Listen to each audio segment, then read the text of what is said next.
युवा नेता और बेंगलुरु दक्षिण से भाजपा के उम्मीदवार तेजस्वी सूर्या की मुश्किलें अब बढ़ती नजर आ रही हैं। जी हां, कर्नाटक के मुख्य निर्वाचन अधिकारी ने उनके खिलाफ केस दर्ज किया है।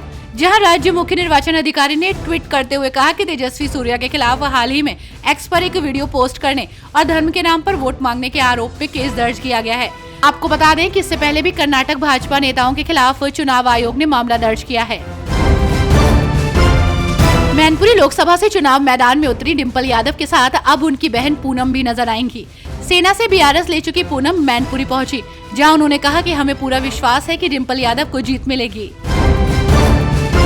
बसपा के नेशनल कोऑर्डिनेटर आकाश आनंद ने मायावती की कर्मभूमि अम्बेडकर नगर पहुंचकर रैली को संबोधित किया, जहां अपने संबोधन में उन्होंने कहा कि बहन जी ने अपना जीवन आदर्शों के रास्ते पर चलकर बसपा मूवमेंट को आगे बढ़ाया है, साथ ही जनता को नई राजनीतिक शक्ति भी दी है। मैं उनके पदचिन्हों पर ही चलकर आगे बढ़ूंगा।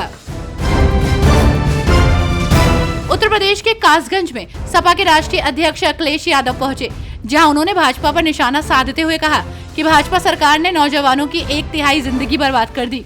दिल्ली की भाजपा की 10 वर्ष की सरकार और यूपी की 5 वर्ष की सरकार नौजवानों को नौकरी नहीं दे सकी, जिसके चलते अभी तक नौजवान बेहद परेशान हैं।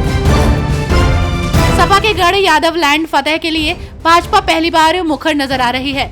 जी हां, पार्टी ने अब इटावा मैनपुरी पर अपना फोकस बढ़ा दिया है, जहां वो सियासी लिहाज खत्म कर आगे बढ़ने की रणनीति अपनाने में जुटी हुई है, जिसके पीछे सियासी निहितार्थ है, क्योंकि मुलायम सिंह ने यहीं से सियासी सफर की शुरुआत की थी।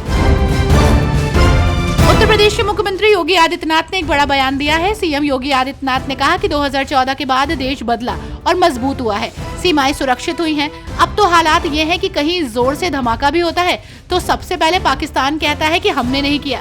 पुलवामा हुआ तो मोदी ने कहा कि घर में घुसकर मारेंगे, और जिसे करके भी दिखाया। कलकत्ता हाई कोर्ट ने मुख्यमंत्री ममता बनर्जी के खिलाफ अदालत की अवमानना का स्वतः संज्ञान मामला स्वीकार कर लिया है।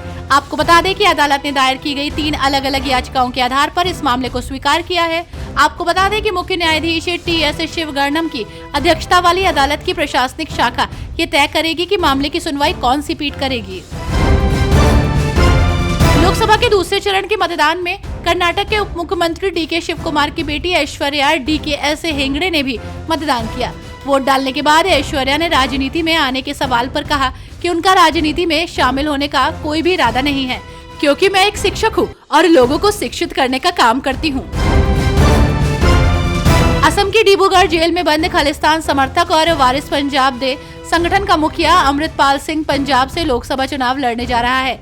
इससे पहले अमृतपाल के वकील ने जानकारी दी थी कि वो चुनावी मैदान में उतर सकता है।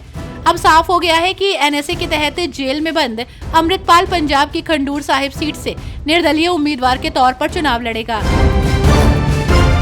लोकसभा चुनाव के दूसरे चरण के तहत आज 13 राज्यों की 88 सीटों पर वोटिंग हुई, जिसमें त्रिपुरा भी शामिल है। यहाँ एक सीट त्रिपुरा ईस्ट पर वोटिंग हुई है, लेकिन यहाँ पर खराब सड़क को लेकर 600 से अधिक आदिवासी मतदाताओं ने वोटिंग का बहिष्कार कर दिया है।